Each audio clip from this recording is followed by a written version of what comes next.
नेहमीच व्हिडिओची सुरुवात आई करते म्हणून आज रामला सुद्धा व्हिडिओमध्ये हाय करायचं होतं. तर व्हिडिओची सुंदर अशी सुरुवात झाली. त्यानंतर मी माझा ब्लाऊज स्टिच करायला बसले.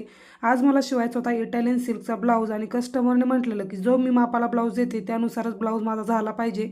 इटालियन सिल्क म्हटलं की ब्लाऊजला फिनिशिंग देणं थोडंसं अवघड जातं आणि ब्लाऊज टिकायला सुद्धा जास्त दिवस टिकत नाही.